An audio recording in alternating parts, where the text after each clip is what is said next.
Eh bien bonjour à tous, aujourd'hui vidéo super rapide pour vous présenter ce film, vous l'avez vu dans le titre, c'est la version remasterisée 4K, pouf, du Gendarme de Saint-Tropez. Je m'attendais presque, quand j'ai ouvert, je me suis dit c'est pas possible, c'est un steelbook ou quoi, parce que oui j'avais vérifié ce que c'était, parce que j'avais oublié que c'était ça. Amazon avait dit qu'il y aurait des retards dans la livraison, puis au final c'est arrivé plus tôt que prévu.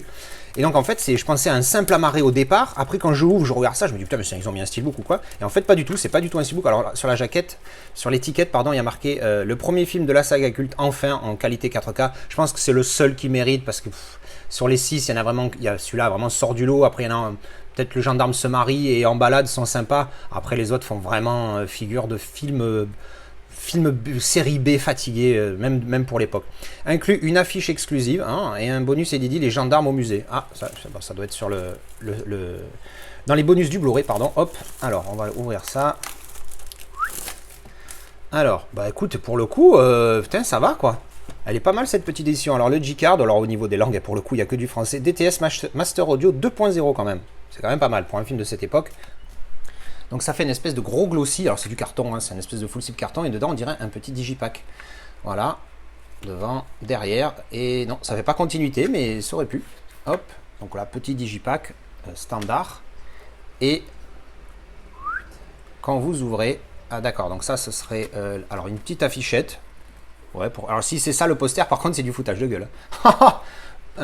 Comment ils appelaient ça? Une affiche exclusive. Ouais, c'est ça, une affiche exclusive. Ça, c'est une petite carte. Bon, allez, il joue un petit peu sur les mots. Et donc le digipack à l'intérieur, ça donne ça. Il n'y a pas d'image derrière, là, c'est dommage. Ils auraient pu mettre quelque chose ici, au lieu de juste un machin bleu. Bon, c'est un petit peu dommage, mais bon, on va pas trop se plaindre. Déjà, il y a un digipack, c'est sympa plutôt qu'un amarré basique standard. Et en plus, leur fameuse affiche qui reprend exactement ce visuel-là. Bon, ils ne sont pas cassés le cul. Ça m'a coûté 30 balles. C'est le même prix que le steelbook des Tontons Flingueurs pour un film français remasterisé. Je ne vais pas me plaindre. Par contre, pouf, voyez-moi cette petite continuité. Vraiment, pour le coup, sympathique. Avec ce petit visuel qui reprend un petit peu tout ce qui se passe dans le film. Franchement, c'est pas mal. La voiture ici, le méchant là. La bonne sœur avec sa bagnole, sa 2 chevaux. Lui qui va récupérer sa fille, là les nudistes, etc. Ouais, ça représente bien le film pour le coup. J'aime beaucoup ce visuel-là, cette continuité ici. Là, pour le coup, elle me plaît énormément. Et puis bon, je ne vais pas le regarder tout de suite parce que malheureusement je ne peux pas, mais je vais me regarder le film le plus vite possible pour vous faire les petits comparos. Pour moi, ça va prendre quelques jours et pour vous, ça va être de suite. Allez, c'est parti. Alors, je viens juste de terminer de donc regarder Le Gendarme de Saint-Tropez en 4K Dolby Vision. Et oui, Dolby Vision. Je m'attendais pas à ce qu'il soit Dolby Vision, pour être honnête. Je m'attendais à ce qu'il soit juste en HDR standard. Bon, alors le film, on va passer rapidement dessus. Tout le monde, c'est du classique, tout le monde connaît. C'est, je crois, le meilleur de toute la saga des gendarmes. Moi, j'avoue, j'ai un petit faible pour le gendarme en balade parce que c'est celui que je crois que j'ai vu le plus quand j'étais gamin, parce que j'avais la VHS enregistrée à la télévision et j'avais pas celui-là. Mais bon. Donc, le film très sympathique. C'est un 7 sur 10 pour moi. C'est pas une grande comédie, mais ça reste un classique. C'est génial. Le petit côté, voilà, gendarme à Saint-Tropez, tout ça. Fait bref, du classique, quoi. Et puis Geneviève Grade, putain, qu'est-ce qu'elle est magnifique, nom de Dieu. Oh là là, elle a des yeux, elle est superbe. Très très belle femme. Alors, on va parler du plus important, bien évidemment, le 4K. C'est pour ça que cette vidéo est sortie aujourd'hui. Alors, comment vous dire? Au niveau du piqué, bon, c'est granuleux, tout ça, évidemment, on s'y attend. Mais alors là où c'est choquant, c'est le Dolby Vision. Mais alors, c'est pas forcément positif. Parce que j'avais entendu dire que la colorimétrie est vraiment saturée, exagérée. Eh ben putain, c'était vrai. Ça, c'est choquant tout de suite. Tu vois que leur couleur de peau est très... on est très dans l'orange, tu vois. C'est chaud. Mais pas tout le temps. C'est... Par moments, leurs visages, ils sont plus rouges qu'à d'autres moments. Alors, tu te dis, bon, les mecs sont à Saint-Tropez, c'est l'été, il fait 1000 degrés, ils ont bronzé, tout ça, il n'y a pas de souci, ça peut passer. Mais sauf qu'il y a des fois où tu as le visage qui redevient plus blanc que bronzé. Donc, tu te dis, ah, c'est pas... Et puis, c'est vraiment ultra colorisé. Je ne sais pas si ça veut dire quelque chose, mais les couleurs sont vraiment... ultra éclatantes, mais pas dans le bon sens du terme. Tu vois, je suis un petit peu déçu de ce Dolby Vision. Parce que c'est pas mauvais, attention, c'est juste que Je sais pas, il y a un truc qui va pas, il y a un truc qui colle pas. C'est vraiment trop. Pour le coup, au niveau du réglage de mon téléviseur, j'en parle souvent de l'ultra résolution. Là, pour le coup, ça amplifiait le grain et ça le faisait zouker. Donc je l'ai enlevé, mais c'est vrai qu'à un moment donné, quand le père d'un des gosses là amène Michel Galabru sur le bateau pour récupérer Nicole, le bateau, à un moment donné, je zappais comme ça entre l'ultra résolution on et off. C'est vrai que quand elle était activée, l'ultra résolution, la qualité du bateau, elle était nette, propre et tout. Et quand je l'enlevais, c'est vrai que je perdais un peu de la superbe.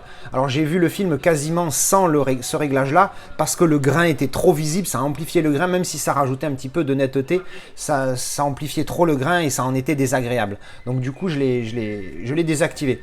Mais par moments, c'est vrai que ça a mené, en tout cas sur des gros plans, ça a mené une netteté supérieure. Donc je vais quand même faire le comparatif avec le Blu-ray, et je vais aussi faire le comparatif avec le DVD. Allez, go! Alors, petit comparatif entre le Blu-ray et le Blu-ray 4K effectué. Alors, pour le coup, je vais tempérer ce que j'ai dit tout à l'heure au niveau de la colorimétrie.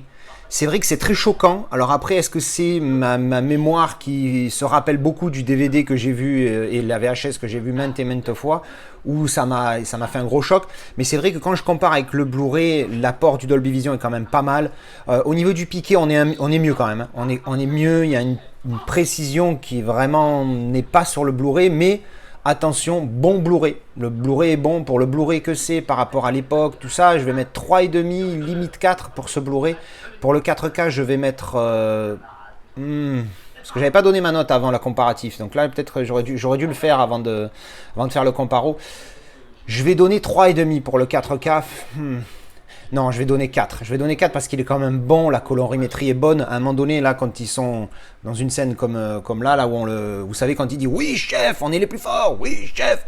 Eh bien, il y a beaucoup de gros plans. Et là, sur le gros plan, à un moment donné, de De Funès, quand je passais du Blu-ray au Blu-ray 4K, bah, il y avait quand même un vrai gap. Il y avait quand même un vrai gap. Et le Blu-ray est un petit peu terne, on va dire, par rapport au 4K qui lui amène beaucoup plus de couleurs, même si des fois, ça peut être un peu choquant parce qu'elles ressortent beaucoup, mais au final, c'est beau. Donc ça va. Mais je comprends quand on dit que la colorimétrie ressort vraiment fort parce que c'est vraiment costaud. Allez, pour la déconne, je vais mettre le Blu-ray dans le lecteur 4K et le DVD dans la PlayStation 3 pour voir ce que ça donne. Allez, je viens de mettre le DVD que je sors de ce coffret intégral. Nom de Dieu. Alors autant comme d'habitude, en même temps j'ai envie de te dire, entre le Blu-ray et le Blu-ray 4K, la différence tu la vois, mais il faut vraiment la chercher, vraiment la chercher, faut la développer parce que c'est vraiment, ça marche sur des détails. Mais alors là, entre le DVD et le Blu-ray standard, laisse tomber, le DVD c'est tout baveux, c'est pas précis, c'est, oh là là, c'est du flou, la colorimétrie elle est très pauvre. Le Blu-ray à côté explose le DVD alors que le Blu-ray 4K n'explose pas le Blu-ray standard, il est mieux, mais bon voilà, ça c'était pour le petit délire. Franchement le DVD ça devient de plus en plus compliqué. Et bien voilà, c'était cette petite vidéo pour vous parler du Gendarme de Saint-Tropez version 4K. Pour moi c'est un standard, comédie française, vous savez, vous connaissez mon petit chauvinisme, il fallait que j'en parle. Donc voilà, je l'ai reçu, je l'ai vu, je l'ai testé, et voilà mon petit avis. Dites-moi si vous l'avez eu, ce que vous en pensez, et si vous aimez toujours autant de regarder ce genre de vieux films de comédie française. Merci d'avoir regardé cette vidéo, et à la prochaine. Tchou, bisous.